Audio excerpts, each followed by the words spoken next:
So, what have you not thought of yet? Yeah? That's kind of what we want to get to. We want to unlock the stuff that's in your brain that you haven't got out yet.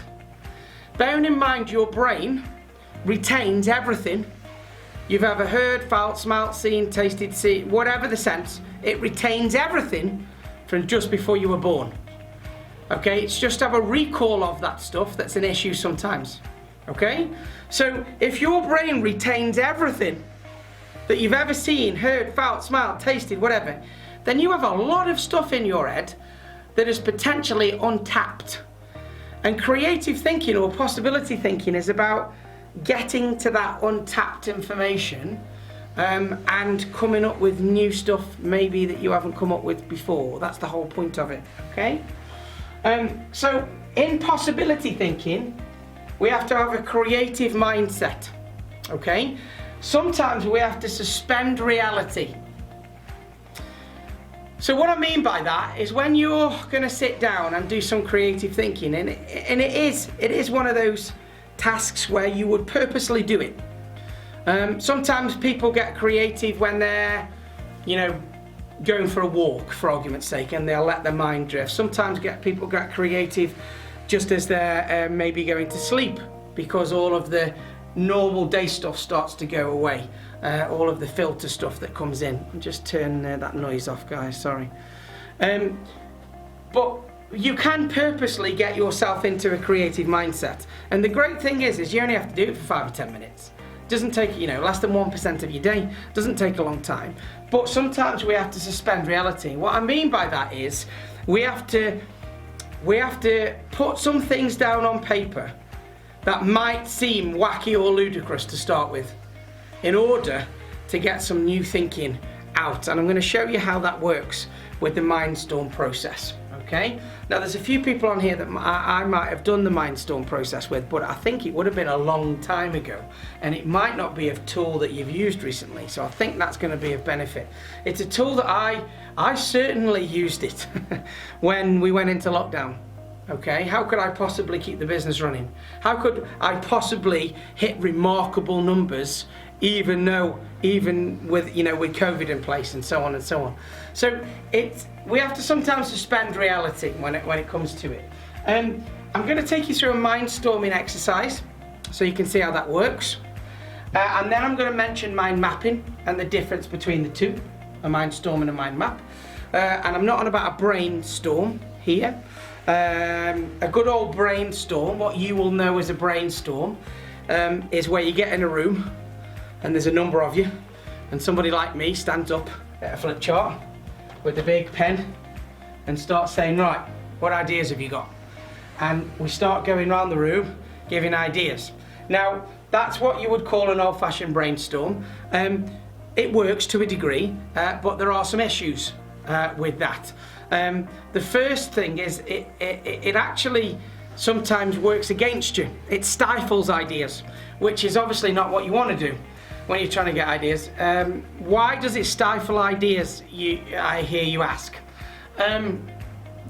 Well, the first one is if you've got extroverts and introverts in the room, the extroverts generally get heard. So somebody like me, big mouth, they will get heard in the room. When somebody's standing at the front going, what ideas have you got? Extroverts, especially high yellows, will get heard, okay? So introverts, they won't speak as much. So you may miss ideas from them. That's the first thing.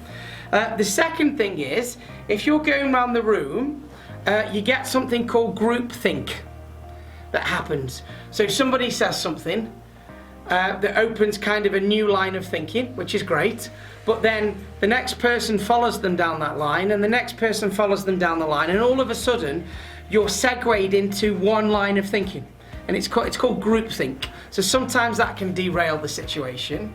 And the third thing is when you're asking the questions, how can we achieve this? What ideas have we got? Somebody says something, an idea, and immediately the idea gets debated at that point. I'm sure you've all sat in these sessions before where this has happened to you. So you've been in a session, you've gone, right, okay, so the target is £16 million piece of work, okay. The target is to deliver this, yeah. So the question is how can we do it, yeah, rather than how could we do it, but we'll come on to that in a moment, right? How can we do it? Throw your ideas out, yeah. And somebody goes, well, we could do this.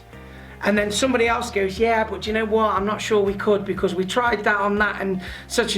Well, yeah, we could if we changed that. And all of a sudden, you're into a debate now, and it stopped being a creative thinking session, and it's a debate of whether that one idea is going to work. So there are 3 clear reasons for me why not to brainstorm in the old way, okay? So again, loud people will get heard and introverts won't. You get groupthink, which takes you down an avenue, or somebody comes up with an idea and then it's debated for the next 10 minutes and you're losing time because actually what you wanted to do was just come up with a load of ideas on how you could do it. Once you've got your ideas, you can then prioritize them. So the debate comes in the prioritization phase, not in the possibility thinking phase. Okay? Because if you debate possibilities, you're going to be debating forever. I'm sure there are people on this call, just say yes in the chat box if you have, but I am sure there are people on this call that have been in meetings in the past where you've gone to generate ideas for stuff and all you've done is ended up debating 2 or 3 things and not really got anywhere. I bet there is people on the session.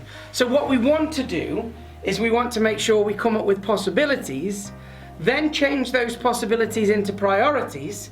You can then debate the priorities if you want to at that point, and then you can turn that into a plan. So that's kind of what we're going to do today. In order to do that, we need to ask the right questions. What an unproductive meeting at Centrica, never. I hint a little bit of sarcasm in that comment, which kind of like makes the point, yeah? With it. It happens all the time. People go, you want to come up with ways of doing things, and you end up coming up with 1 or 2 and then debating them and getting nowhere on the back of it. It's quite common, and it's the old-fashioned mind storm, yeah? So, what we need to do, it's the old-fashioned brainstorm, okay? What we're going to do is an individual mind storm, and I'm going to show you how that works individually, and then I'm going to show you how it works collectively, so you can see how that goes, okay? The first thing we've got to do is ask the right questions, okay? Because before you can come up with any ideas, the brain needs a question. So before you can get any output of the brain, you need to ask a question. Otherwise, that's the only way that you get stuff out of your brain, by asking it a question, okay? Einstein said, if I only had an hour and my life depended on it, I would spend the first 55 minutes defining the right question to ask, so I knew what action to take.